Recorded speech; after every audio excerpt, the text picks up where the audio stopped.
3 o'clock in the morning. Crazy thing is I've already been up an hour and a half.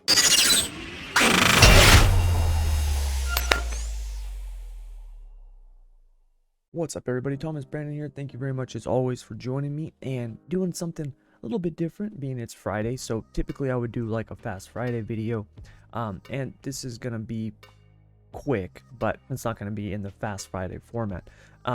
If you remember earlier the week on Tuesday, I did the setup workshop, and after 4 hours we did not have enough time. I had got the setup basically to where I wanted it, and all I needed to do was confirm it with a long run. Now I actually did a long run, and about halfway through, the car started to get pretty loose.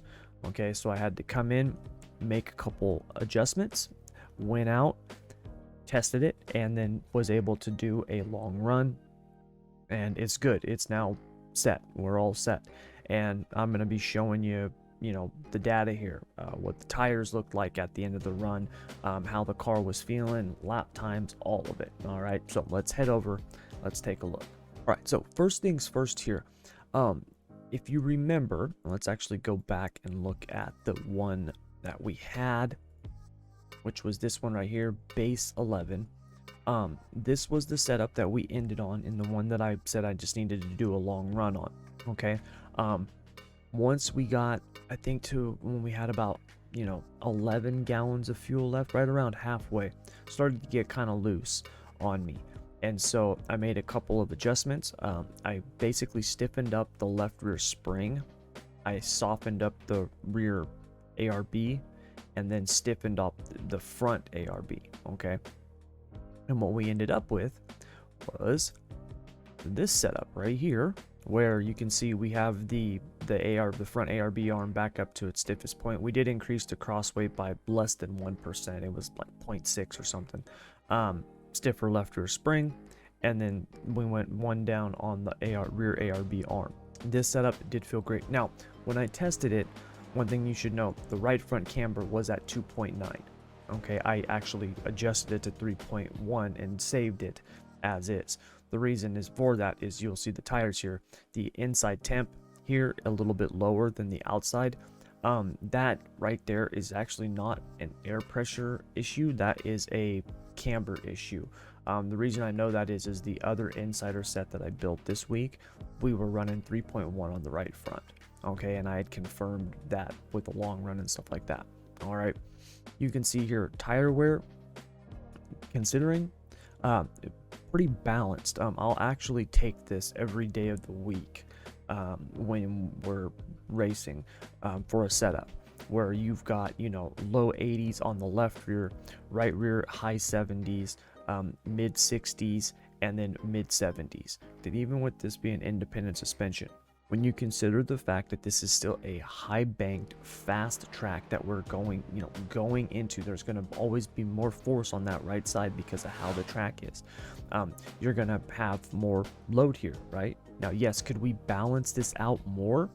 Probably, but the thing feels great. The car felt great. We did on our lap times, and we'll bring up Bo Moltec here to take a look at it. On the lap times here, we were started off with 30.2 was the low, so it took us about 5 laps for the tires to heat up and get to our fastest. We did low 30s at the start of the run, and we were low 31s. 31.1 was our quickest lap.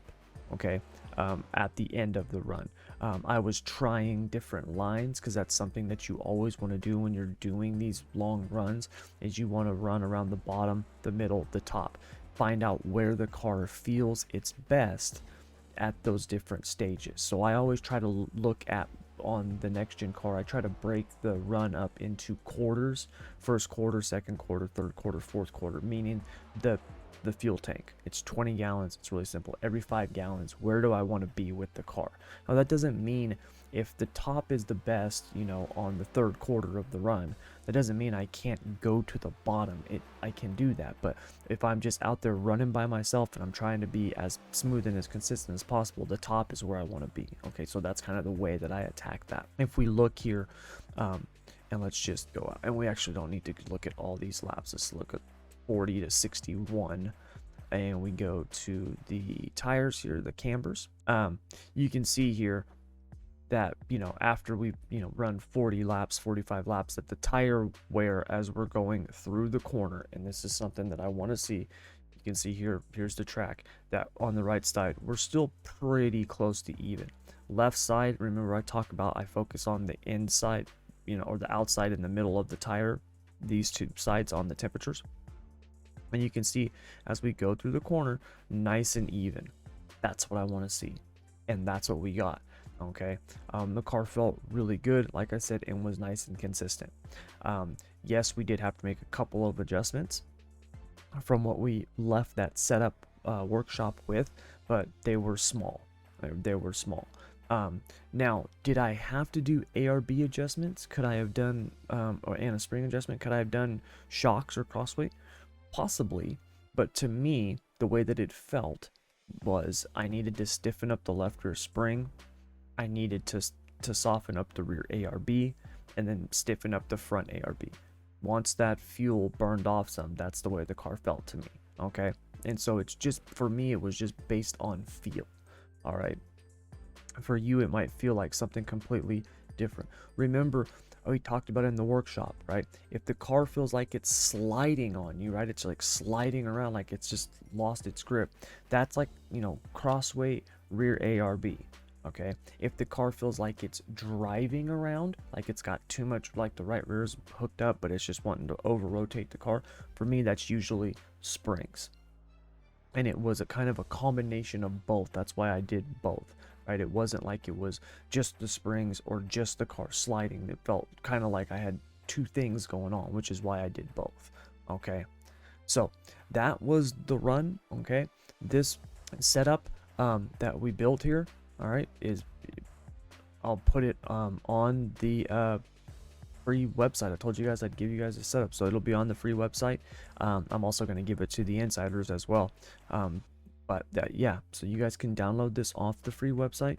Just go to schoolofsimracing.net, click on the button that says join community, and you'll be able to download it. All right, you guys, so that's going to do it all for this video. Now, please do me a favor. If you like this, hit that like button. Make sure to share it and subscribe. Also, if you didn't actually see the first workshop, I'll have a link for you guys down in the description below. You can check that out and watch the whole thing from start to finish. Okay, if you want to do that, it is, like I said, it's like 4 hours long. It's long, but I did put some chapters in there and stuff to try to help navigate the time, because we do spend, like I said, it was a long live stream. But you know, check that out, because I do cover everything on building a setup for these cars. Lastly, you guys, if you want to check out any of the other stuff that we have to offer, like I said, the SSR Discord, the Facebook group, we've also got the Winner Circle, which is here on the YouTube channel, which gets you like some emotes, and you support the community. You get access to the live streams. You know, this workshop that I did live stream, I made available to everybody, but normally all the live streams are only available to the Winner Circle members. Plus you get access to videos, you know, a day in advance, depending on the video. You know, it's not all videos, but there is exclusive stuff for you that you guys get early. It's just those stuff like that. You want to check that out. Links for all that stuff down in the description below. But that's going to do it. Thank you guys very much, as always, for joining me, and I want to wish you guys a very good Memorial Day weekend. All right, be safe out there, and until next time, good luck, good racing, take care.